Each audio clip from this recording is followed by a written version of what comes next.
Hola, ¿qué tal amigos? Bienvenidos. Como siempre, Háblame Derecho, el programa de la Barra Mexicana Colegio de Abogados, que mucho agradece este espacio de difusión, de análisis, de reflexión sobre los problemas que nos preocupan como integrantes del Foro Mexicano de los Abogados, precisamente a la Suprema Corte de Justicia de la Nación, al Consejo de la Judicatura Federal y por supuesto a nuestra casa, el canal judicial. Vamos a analizar el día de hoy en una mesa de excelencia por la cual estamos sumamente agradecidos en la Barra, la Ley General de Víctimas, este proyecto que tanto ha ocupado a la opinión pública, que con tanta preocupación ha mirado la necesidad de defender los derechos de las víctimas, fundamentalmente de la acción del crimen. Pues para eso tenemos, creo yo, a dos especialistas pues inmejorables. Desde luego, nuestro querido amigo el doctor Julio Hernández Barros, que es un abogado especialista en la materia penal, un catedrático universitario que además fue un impulsor muy importante desde el Movimiento por la Paz con Justicia y Dignidad y desde las otras esferas a las que pertenece, entre otras la Barra Mexicana Colegio de Abogados. Julio, claro, de muchas gracias. General, ¿no? Te lo agradezco mucho, Rafa. Para mí es un gran gusto estar contigo y con todos nuestros amigos aquí en el auditorio. Pues la verdad es que es un honor. Lo mismo que recibir a Homero Tapia Pérez, que es abogado y es integrante de México Unido por la Delincuencia. Hola Rafa, muchas gracias por la invitación. La verdad es que es un gusto tenerlos aquí. Además, bueno, pues el funcionamiento de la sociedad civil, que de repente es un poco ajeno a los espacios en que los abogados nos movemos, ¿no? Desde luego los espacios judiciales, pues en el caso de ustedes ha sido, sin embargo, un espacio muy fructífero, desde donde han podido impulsar este y otros proyectos, Julio. Así es, Rafa, realmente este proyecto de Ley General de Víctimas se viene cocinando desde hace pues poco más de un año. Triste porque pues realmente es lamentable que el país requiera de una Ley General de Víctimas. Lo ideal sería que el país no necesitara una Ley General de Víctimas, que la justicia ordinaria se hiciera cargo de las víctimas como ocurre en muchos lugares, en muchos países, y que no necesitáramos un tratamiento especial para las víctimas. Sin embargo, son tantos en número y en gravedad las víctimas de nuestro país, bueno, pues que cada vez se hace más necesario tener un instrumento que guíe y que establezca los derechos mínimos que tienen las víctimas en México. Derivado, pues obviamente, de la situación que ha quejado a la República, digamos, a partir de la lucha contra la delincuencia, de la lucha frontal contra la delincuencia. Sí, podríamos decir que estas víctimas son víctimas, muchas de la delincuencia común, muchas otras de la delincuencia organizada, quizá la mayoría, pero también muchas víctimas originadas por el combate a la delincuencia organizada, es decir, víctimas de la violación de derechos humanos, víctimas llamadas colaterales o falsos positivos o simplemente abusos del poder. Es decir, que tenemos una conformación en donde en este momento, aunque no hay una contabilidad exacta de los muertos que ha generado esta lucha, pues por lo menos se calcula que sean en 50 y 60 mil los muertos en todo este sexenio, y si eso le sumas unos 5 a 10 mil desaparecidos que hay también en el país, y pues casi cientos de miles de víctimas de otro tipo de ilícitos graves, ¿no? Secuestros, violaciones, extorsiones, en fin, realmente que pues todos, el universo es... ¿sí? O hemos sido víctimas en este país o conocemos a alguien muy cercano a nosotros que ha sido víctima.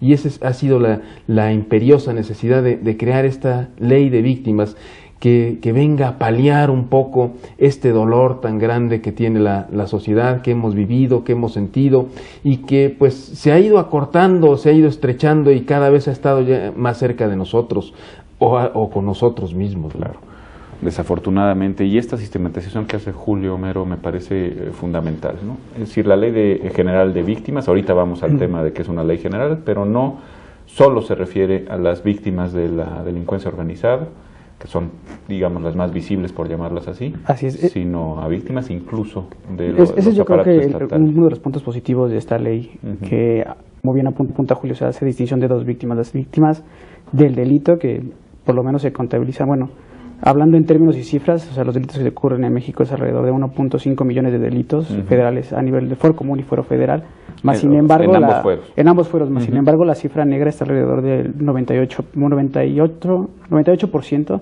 de delitos que no se denuncian, entonces eso te hace un universo bastante grande. Que por cierto, eso sigue siendo muy preocupante, ¿no? Porque uno esperaría que con un combate frontal y con instituciones realmente volcadas a obtener la seguridad por diversos medios, ¿no? Pero, en fin, la cifra negra bajara, la cifra de falta de denuncia, y sin embargo pareciera que la cifra negra no ha bajado. En diferentes seguimos estudios en ese 2%. En el 2% de denuncias. Solamente se conoce la punta del iceberg de lo que está realmente pasando en cuanto a delitos en México. ¿Y se sabe por qué o se tienen hipótesis?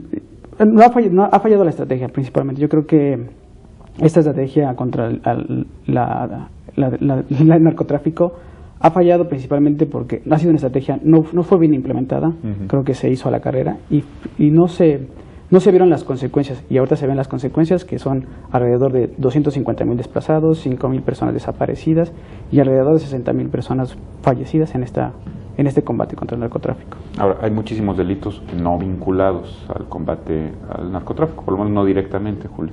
Y sin embargo ahí la cifra negra sigue siendo extraordinariamente alta, de falta de denuncia. Yo creo que la desconfianza de la población en la autoridad es fundamental en este tema.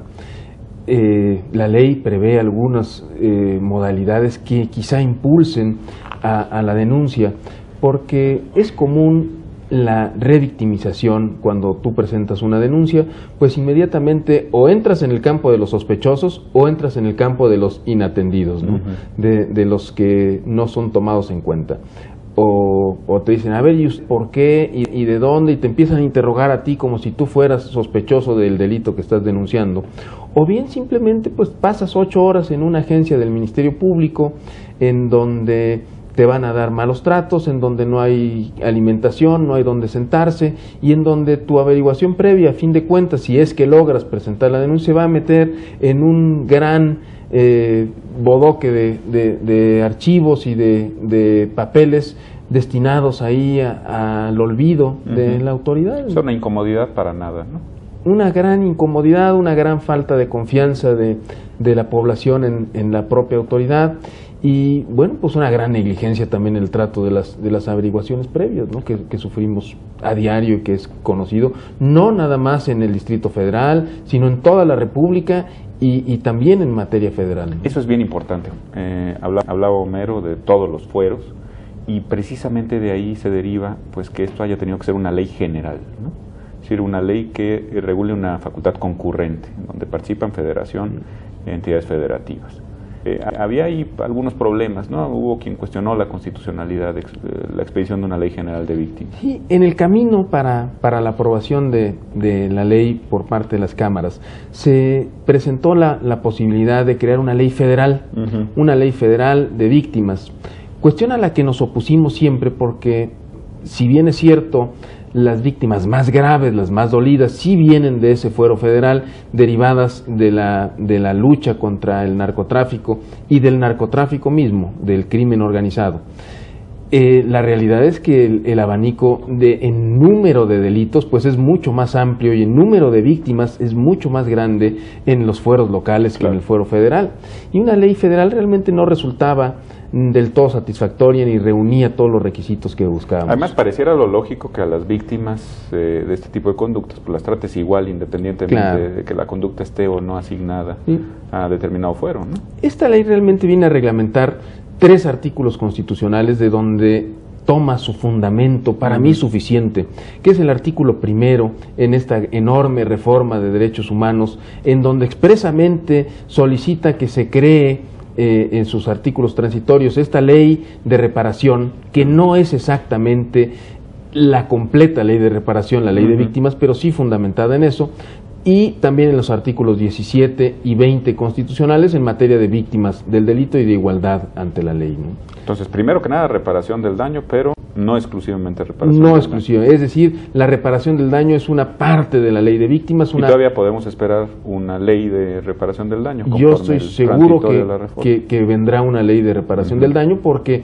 aquí estamos hablando de ciertas víctimas que tienen que ver específicamente con la violencia, no estrictamente con el delito, sino con la violencia y los actos derivados de esa violencia, porque muchas de estas violaciones de derechos humanos no tienen una relación directa con la violencia, sino en el trato que la autoridad le da a la víctima con posterioridad al hecho victimizante, ¿no? Es decir, ya te convertiste en víctima y ahora vuelves a sufrir la violencia en la violación de tus derechos humanos a través de la autoridad que no te atiende médicamente, psicológicamente, que no te acompaña en el proceso de reparación, que no te da las medidas de alojamiento y de transportación necesarias, en fin, todos estos actos que no son actos violentos propiamente, pero que sí derivan inicialmente de la denuncia que hiciste por un acto violento, ¿no? Y que son molestias cuando no nueva victimización.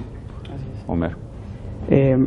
Uno de los problemas que enfrenta el ciudadano a la hora, cuando es víctima de un delito, es o sea, enfrentarse al Ministerio Público, ¿no? Es un Ministerio Público que no está sensibilizado con las personas. Es un Ministerio Público que no te lee los derechos como denunciante, no sabes qué denunciar, no sabes qué te van a pedir, y muchas veces inclusive te piden dinero, ¿no?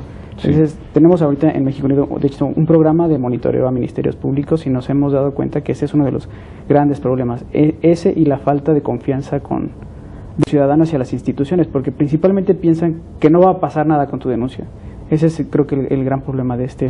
Que, por cierto, eso, a la luz de la también muy importante reforma del 2008 al sistema de justicia penal, pareciera que el juego que tiene el Ministerio Público cambia por completo, y precisamente tendría que generarse una mayor expectativa de confianza en la ciudadanía para las denuncias. Yo creo que también lo que hace falta es enseñarle al ciudadano cuáles son los beneficios de este nuevo sistema. Tú, si vas y preguntas en la calle, oye, ¿conoces el nuevo sistema? ¿Sabes cómo va a funcionar? La gente lo desconoce. Entonces eso mismo genera desconfianza a la hora de ir a denunciar. Entonces lo que hay que generar es, como bien apuntaba Julio, es confianza en la ciudadanía hacia las instituciones, y que las instituciones trabajen para generar esa confianza.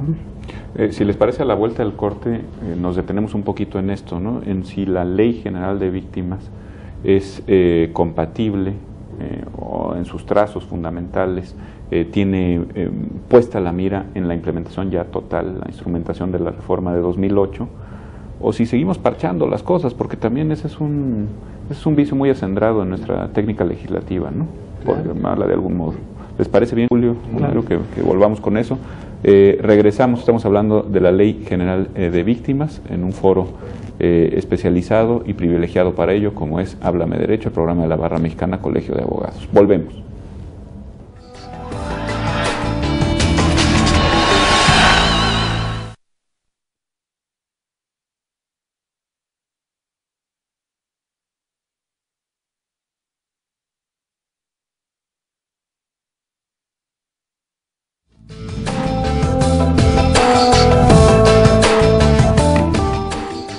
Bien, volvemos, estamos hablando de la Ley General de Víctimas, que ya fue aprobada por ambas cámaras del Congreso de la Unión. Les recordamos que tenemos un correo electrónico, una dirección de Twitter, otra más de Facebook, para que nos hablen, nos platiquen sobre este y otros temas de la serie Háblame Derecho. Seguramente que tendrán muchos comentarios, porque esto ha sido un tema que ha lastimado a amplias capas de la sociedad mexicana, Julio.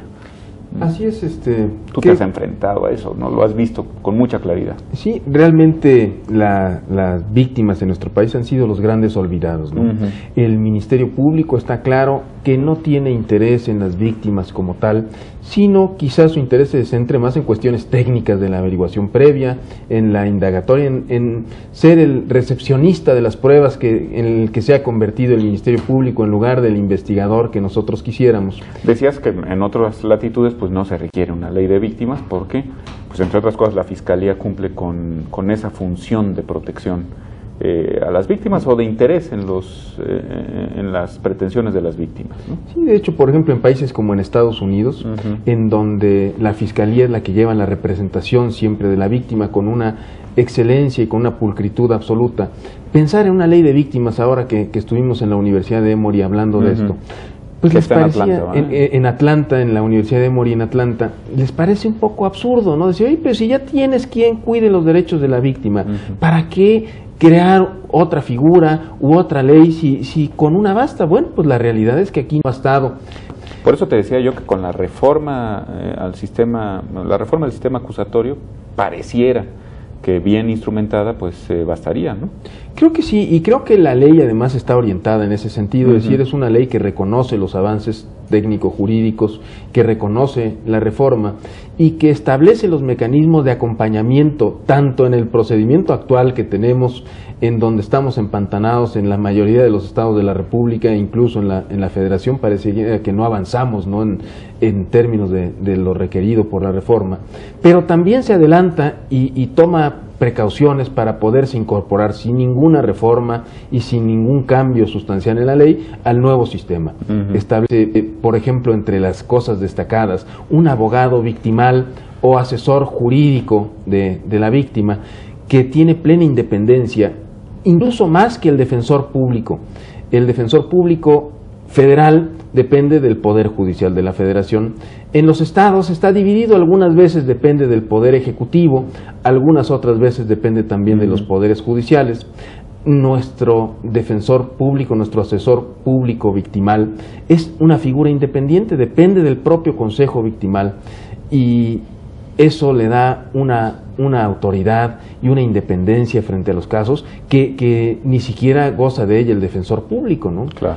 De manera que este asesor jurídico va a acompañar a la víctima, no en el proceso penal, sino desde que ocurre el acto victimizante. Le va a decir cuáles son sus derechos, lo va a acompañar a reclamarlo, se va a asegurar de que le den atención médica, de que reciba la atención psicológica necesaria, de que si es necesario transportación o es necesario alojamiento, o que se cumplan, en fin, todos los derechos dentro del proceso penal, pero también fuera del proceso penal, que son muchísimos los derechos contemplados en la ley para aquellos casos en donde el proceso penal no lo resuelvan. Y ya durante el proceso puede estar promoviendo, puede estar, o es una función simplemente de superintendencia. No, realmente es una función sumamente activa, porque puede promover, e incluso puede promover contraria a la teoría del caso que acompaña al Ministerio Público. En un caso concreto, vamos a suponer que el Ministerio Público ejercita la acción penal por un homicidio imprudencial. Y tú dices, oye, esto no se trata de un homicidio imprudencial, para mi gusto fue un homicidio doloso. Yo como víctima siento que a mi hijo no lo mató un individuo sin querer, lo mató un individuo con toda la intención de provocarle la muerte. Y entonces, aparte del Ministerio Público, yo puedo, por mi vía, a través o acompañado siempre de mi asesor jurídico, iniciar una acción por homicidio doloso que sea diferente a la del Ministerio Público. En ese caso que señalas, que me parece muy ejemplificativo, ¿no? El Consejo Victimal le designa un abogado victimal a la víctima o ofendido, o la víctima o ofendido puede llevar su propio abogado. Cualquiera de los dos. Si optas por la primera vía que tú señalas muy bien, pues sería una vía gratuita en donde tendrás el privilegio de no pagar por esos servicios, independientemente que tengas o no tengas dinero para hacerlo. Simplemente si tú no quieres invertir una cantidad extra en este abogado victimal, bueno, pues el propio Consejo te señalará un abogado que te acompañará desde el inicio de la acción victimizante y que durante todo el proceso estará siempre contigo, asesorándote, y cuya única misión es esa. No tiene misiones de investigar el delito, ni de dar consejos a las autoridades, no. Solamente acompañando a la víctima, esa es la única función que tiene. Y estará ahí desde el primer momento. Si tú optas por la segunda, bueno, pues tendrán los mismos derechos los abogados o los asesores victimales privados que los públicos. Y tú podrás optar por eso y hacer un arreglo en donde los abogados ya no solamente se dediquen a defender, sino también a acompañar víctimas, que de hecho ahora lo hacen, pero con un deterioro en los derechos que tienes, ¿no? Tú como abogado quieres llegar muchas veces a un juicio y te dicen, promueva usted a través del Ministerio Público. Y yo, oiga, ¿por qué? Si la Constitución me da a mí el derecho de promover junto con mi cliente que es víctima, mire, promueva a través del Ministerio Público. Y no hay forma que los hagas así, y tendrías que irte a un amparo distancial, ¿no?, para que te dieran entrada a un juicio y perder un año nada más o 6 meses en poder promover ese escrito, que muchas veces tomas la decisión práctica y dices, bueno, a ver, ahí está el señor Ministerio Público, claro, fírmeme el visto bueno y preséntelo, cuando eso resulta anacrónico y violatorio de la Constitución, claro. ¿No? Es un cambio muy sustantivo, porque además se trasciende con mucho la mera función de coadyuvante del Ministerio Público, ¿no? Así es. Yo creo que esta ley lo que tiene muy bien es empata, el legislador y los que elaboraron esta ley hicieron muy bien empata con el nuevo sistema y el viejo sistema. Entonces, para mí ese es fundamental, para poder ayudar a la víctima, ¿no? O sea, pero no es una legislación de transición entre no, yo creo que entre uno y otro no, o sea, empatan muy bien los dos sistemas, caben muy bien en esta ley. ¿Y qué más funciones, digamos, sustantivas podría tener todo el sistema de acompañamiento a víctimas? Para la víctima yo creo que es primordial, ¿no? Porque para resarcir todos sus derechos, el tener a alguien que lo acompañe, el que le diga cuáles son los derechos que tienen ellos como víctimas es fundamental. Hay una sistematización que has hecho tú, Julio, muy clara de todos los derechos que, aunque estaban latentes y digamos ahí en la Constitución, no estaban correctamente desarrollados. Sí, hay muchos derechos básicos. La puerta de entrada a la Ley General de Víctimas es amplísima. Todos cabemos en esto, todos los que hemos sufrido directa o indirectamente el hecho victimizante, cabemos en la ley. Desde un espejo roto en tu vehículo por un vándalo hasta un familiar desaparecido por un miembro de alguna policía municipal o de las Fuerzas Armadas. Todos cabemos. Y una vez dentro del sistema, los accesos que vas teniendo a los distintos derechos van variando. Todas las víctimas tienen acceso a unos derechos mínimos, derechos de salud, derechos de atención médica, derechos de atención psicológica, derecho a un abogado victimal público o privado, derecho a que puedas estar representado en un juicio prácticamente como parte, o como parte, diría yo, rompiendo los esquemas de algunos estados que lo impiden expresamente. La ley te da esa posibilidad de ir como parte en todos los procesos. Todas esas garantías son iguales para todas. Pero después tienes acceso a otras garantías, por ejemplo, como garantías a la memoria histórica, que es una garantía que no está contemplada realmente en ninguna ley y que incluso en la mayoría de los países no está contemplada, ¿no? Ha habido un debate muy grande en España, por ejemplo, sobre la ley de memoria histórica, ¿no? Sí, es decir, muchas veces tú como víctima no quieres ni dinero ni atención psicológica, quieres que alguien recuerde que ahí cayó un familiar tuyo víctima de la violencia, y quieres que se ponga una placa que ejemplifique perfectamente lo mal que está la ciudadanía, lo mal que está el país, y que quede constancia de qué está pasando. Eso es lo que quieres. Quieres saber la verdad. ¿Qué pasó? ¿Cómo murió mi pariente? Ahora nos escondemos en la secrecía de la indagatoria y te dicen, no, eso es secreto, usted nunca podrá saber cómo murió, o quién se lo llevó, o quién lo secuestró. Eso está metido en este expediente y la ley expresamente prohíbe que yo le divulgue algún dato sobre este caso. Bueno, pues ahora la víctima dice, contra esa ley que prohíbe, tenemos esta que no solo permite, sino obliga a la autoridad a decirme qué pasó. Tengo derecho a la verdad. ¿En qué momento?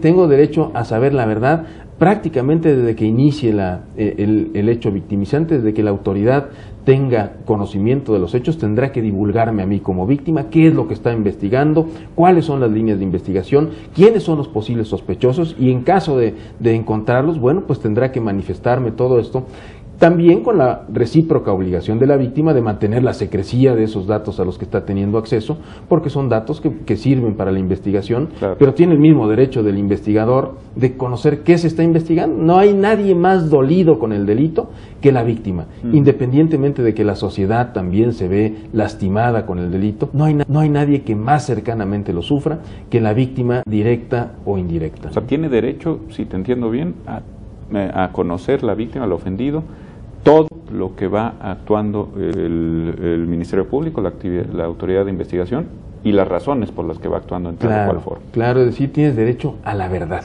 Y ahí es muy importante señalar que la autoridad tiene la obligación de resguardar todos estos expedientes y dejarlos abiertos para el demás público. Creo que en la ley solamente señala una razón por la cual no se pueden exponer ese tipo de expedientes, y es por motivos de seguridad nacional, y tiene que ser muy puntual por qué no se tiene que exponer.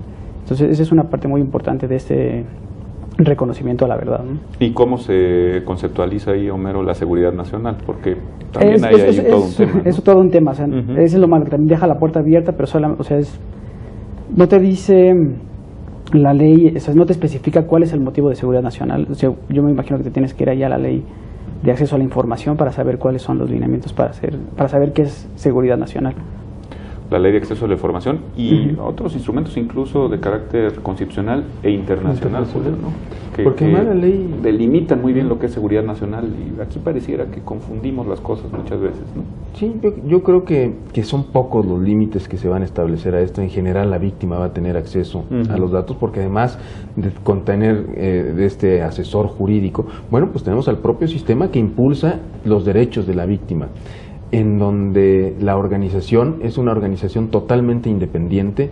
9 personas las que integran este comité ejecutivo, 9 personas que no son políticos, que no son designados por alguna autoridad, sino que son propuestos por las organizaciones de derechos humanos, como la que está representando Homero, y otras organizaciones, por supuesto, y también por las universidades públicas que tienen derecho a proponer miembros para este consejo. ¿Qué es un consejo nacional? Es un consejo nacional de 9 personas que se encargarán de instrumentar todo lo necesario para establecer la coordinación entre todas estas autoridades, que son muchísimas las involucradas, digamos, en el sistema general, ¿no? En el sistema, pues tienes desde la Secretaría de Salud, la Secretaría de Educación Pública, tienes a la Presidencia de la República, la Secretaría de Gobernación, en fin, todo un organismo enorme de dependencias federales. Luego tenemos las dependencias estatales en los mismos niveles y las municipales cuando las haya equivalentes. Es decir,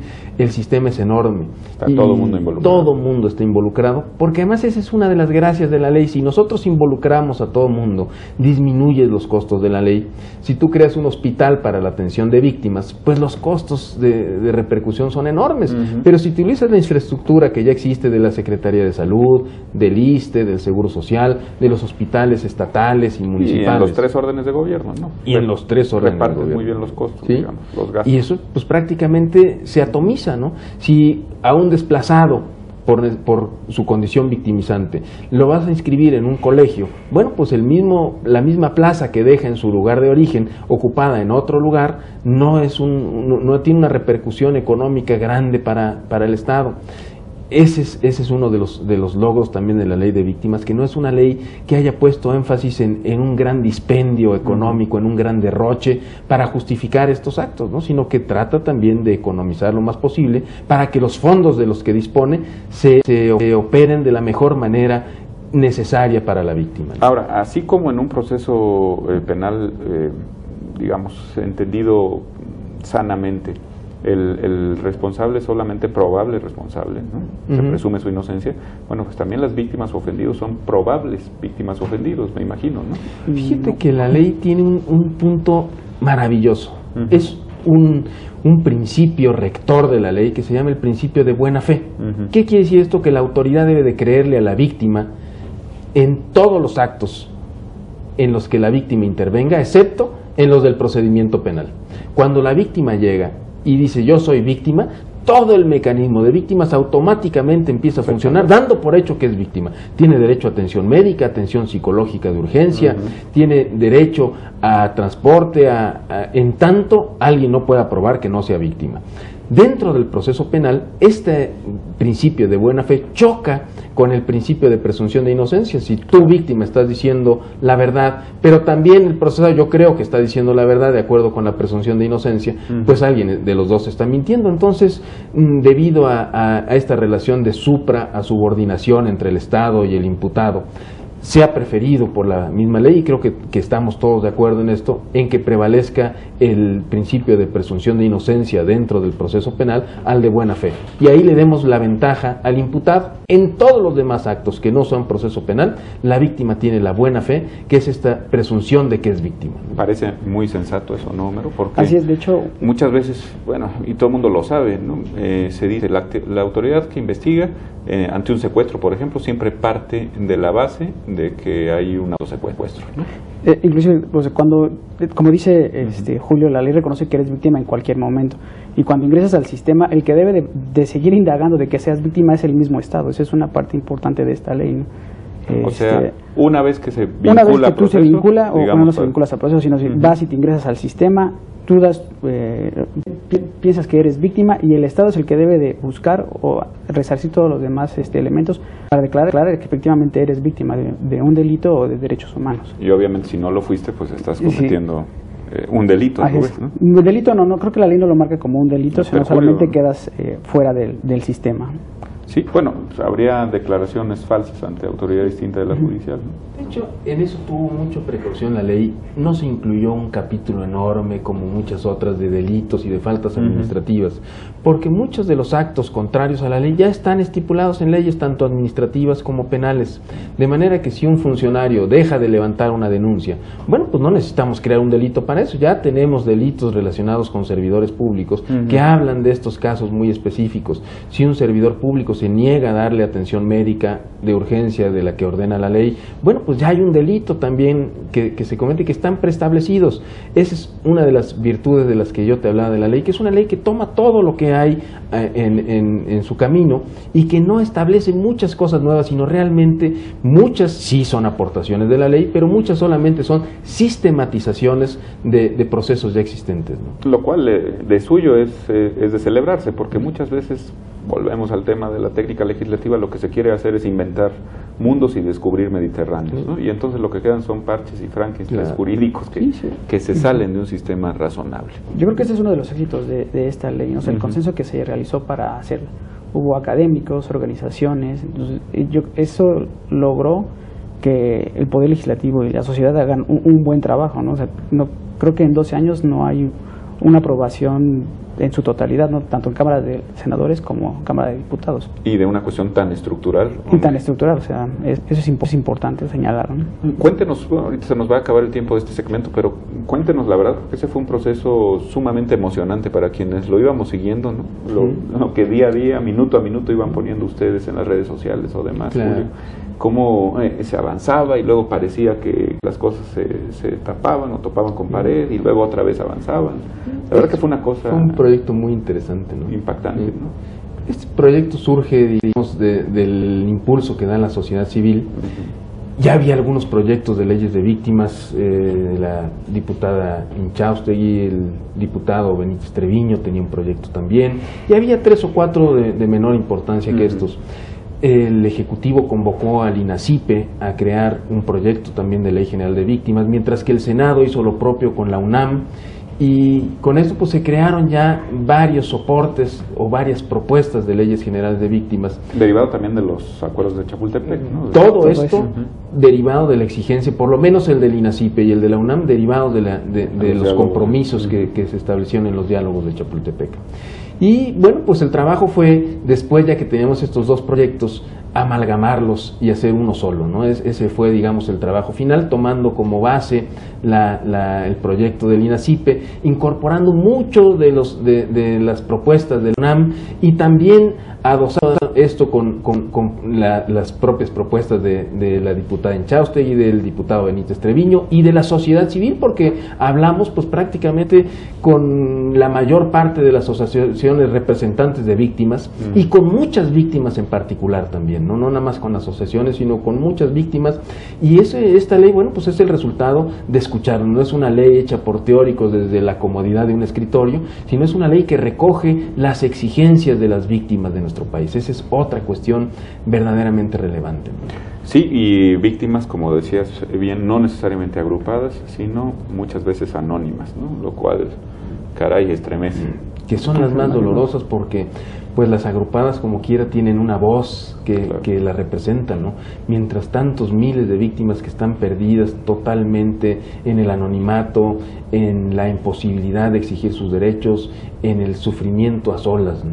Si les parece bien, a la vuelta del corte hablamos de los pasos concretos que alguien que se asume como víctima del delito, que ha sufrido un delito o una violación a sus derechos humanos, puede seguir desde que entre en vigor la ley general, sin necesidad de que se amolden o dejen de amoldarse en los códigos y las leyes locales, ¿no? Incluso federales. Es decir, ¿qué se puede hacer hoy mismo si uno desafortunadamente es víctima de un delito? Volvemos.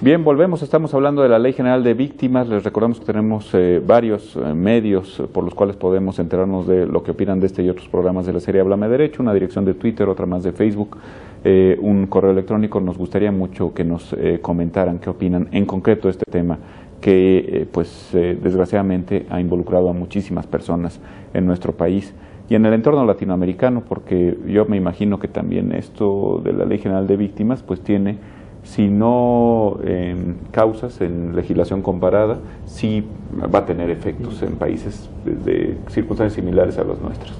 Yo creo que en muchos otros también de circunstancias distintas. Esta es la única ley de víctimas en el mundo que abarca a las víctimas de la delincuencia común, a las víctimas de la delincuencia organizada y a las víctimas de violación de derechos humanos. No hay otro antecedente. Tenemos leyes importantes de víctimas en el mundo, sobre todo la colombiana, pero es una ley de víctimas transicional que habla solamente de violaciones de derechos humanos y referido solamente al conflicto armado.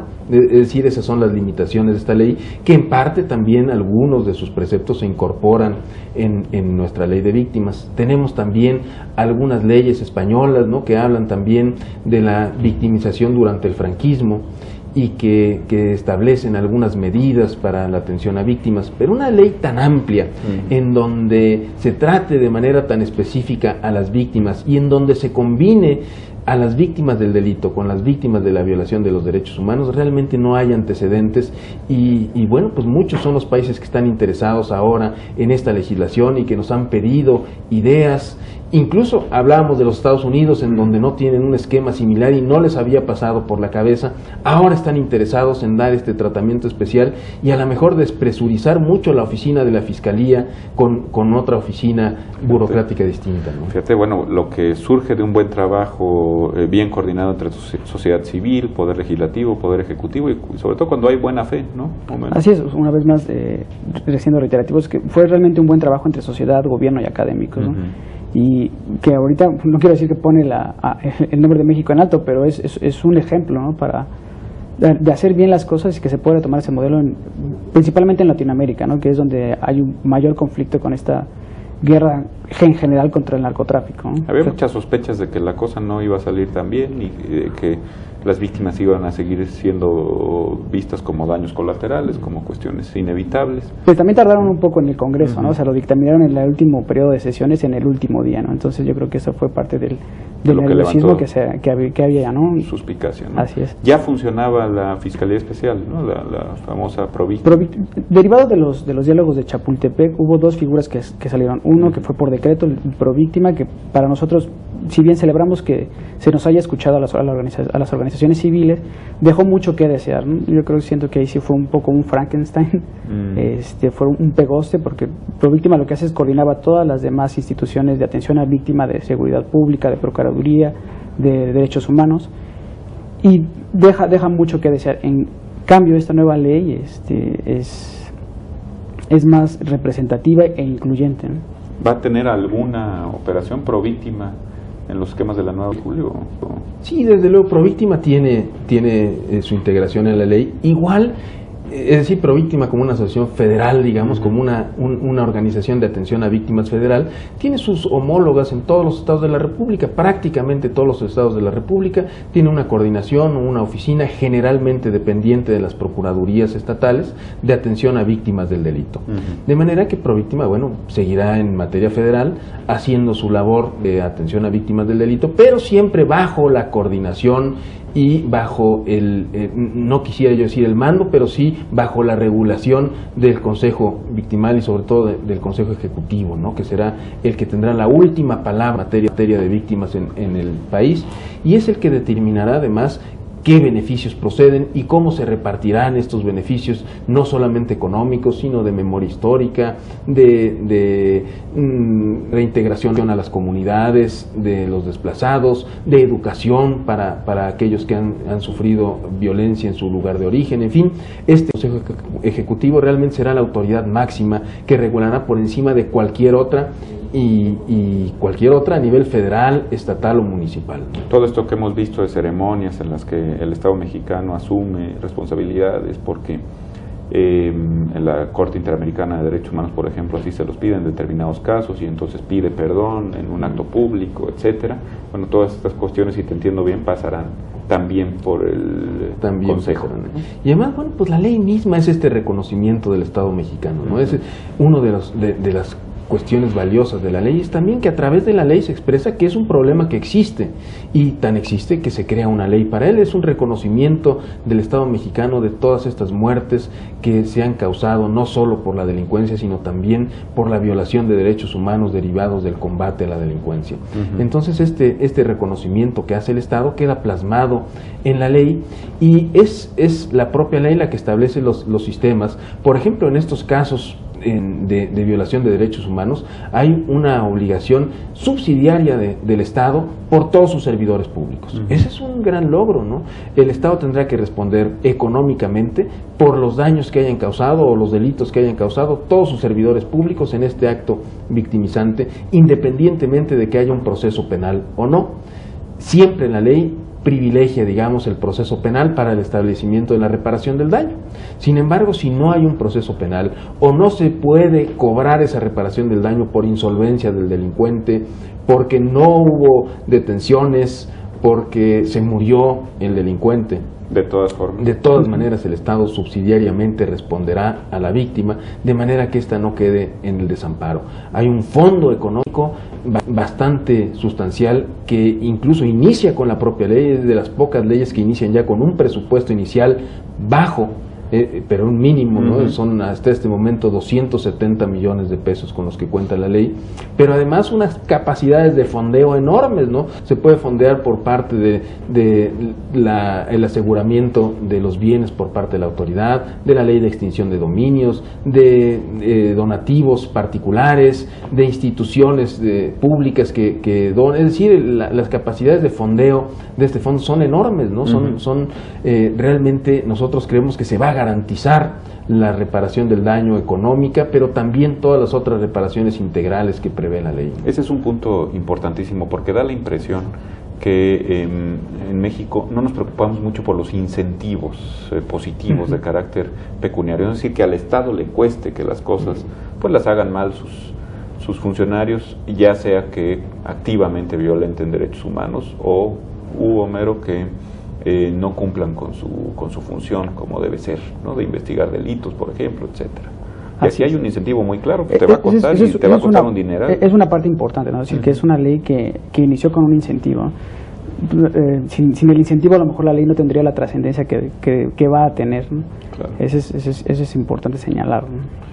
Hay ahí, bueno, desde luego, un tema también de coordinación con las oficinas de ombudsman, ¿no? Tanto en los fueros locales como en el fuero nacional. Es decir, hay comisiones de derechos humanos que uno supondría que se están haciendo cargo de los derechos de las víctimas desde hace muchos años en que tenemos este sistema de ombudsman, y sin embargo pareciera que las cosas no han funcionado como quisiera la sociedad. Bueno, tanto es así que se crean estas nuevas instancias, ¿no? Yo creo que sí funcionan, pero lo que hacen las comisiones solamente dar recomendaciones, ¿no? Esta ley y este sistema va a resarcir a los derechos de las víctimas, ¿no? Pecuniariamente, con rehabilitación médica, educación, que a veces es una parte que se ha dejado de lado, ¿no? Acabas de decir una cosa que me parece clave, ¿no? Ante una recomendación de violaciones de derechos humanos emitida por una oficina de ombudsman, pareciera que queda muy claro que se tiene que echar a andar el sistema de protección a víctimas, claro, y que proceden las indemnizaciones, etcétera, todo lo de la ley. Y además tiene la ventaja de decir, estas recomendaciones son morales, estas recomendaciones que hacen las oficinas de derechos humanos, las comisiones de derechos humanos, tienen un porcentaje de ética, de moral enorme. La ley tiene colmillos, así lo decía muy gráficamente una diputada, ¿no? Es una ley con una dentadura impecable, ¿no? En donde la ley se puede hacer valer por sí misma, es una ley coercitiva, no está en la potestad del servidor público cumplirla o no cumplirla, aceptarla o no aceptarla. Tiene las formas la ley de hacerse cumplir enérgicamente, ¿no? Es decir, es una ley que está hecha para cumplirse, no solamente como un bello poema a la víctima, sino es una ley que contempla coercitivamente todos estos aparatos, ¿no? Muchos ciudadanos tienen la idea equivocada a veces de que estas comisiones de derechos humanos han velado más por los delincuentes o por los derechos de los delincuentes que por los de la víctima. Esta percepción, que no siempre es acertada, pues deriva precisamente del enorme caudal de derechos que tienen los imputados en el sistema mexicano, derechos que han ganado a pulso a través también de muchas violaciones que han sufrido y que nosotros consideramos cuando redactábamos este instrumento que debían de conservarse, ¿no?, todos estos derechos e incluso ampliarse. Lo que ocurría es que no había un balance entre los derechos del imputado y los derechos de la víctima. No pretendemos reducir un solo derecho del imputado, lo que pretendemos es enarbolar una serie de derechos de las víctimas que no existían y sistematizar otros que sí existen, de manera que se equilibre ese drama entre el imputado y la víctima y podamos llegar a este proceso en igualdad de circunstancias, no en esa condición de abatimiento que siempre llegaba la víctima, ¿no?, en donde era objeto pues muchas veces de amenazas de los familiares del imputado, de malos tratos de los servidores públicos, de dilaciones en los procesos, en fin, una serie de dramas por los que iba ocurriendo la víctima sin que nadie hiciera nada al respecto. La ley equilibra esto y ahora llegamos no solo en el proceso penal, sino en todo el sistema de víctimas, en una situación de equidad con el imputado. Entonces, Julio, si yo ahorita saliendo de aquí sufro un delito, ¿qué es lo que puedo hacer? Es decir, atendiendo a los nuevos principios. Lo primero que hay que hacer es ingresar al sistema de víctimas. ¿Cómo se ingresa al sistema de víctimas? Muy fácil, diciendo que eres víctima.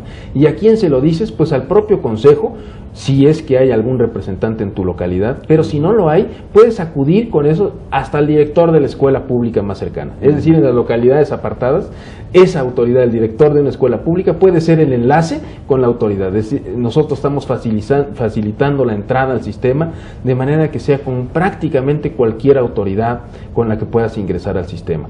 Desde luego, ese ingreso habrá que formalizarse, habrá que hacerse también las indagatorias necesarias, pero desde tu propio ingreso, presentar una denuncia, que no es un requisito indispensable, porque muchas víctimas precisamente temen por su vida al presentar una denuncia.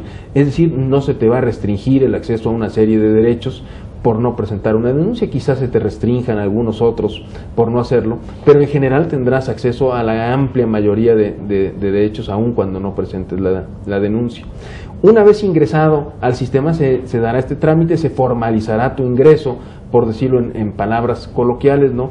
Se te tendrá como víctima, se hará un pronunciamiento diciendo efectivamente esta persona es víctima del delito. Y a partir de ese momento tienes derecho a otros privilegios también, incluyendo la reparación integral, ¿no?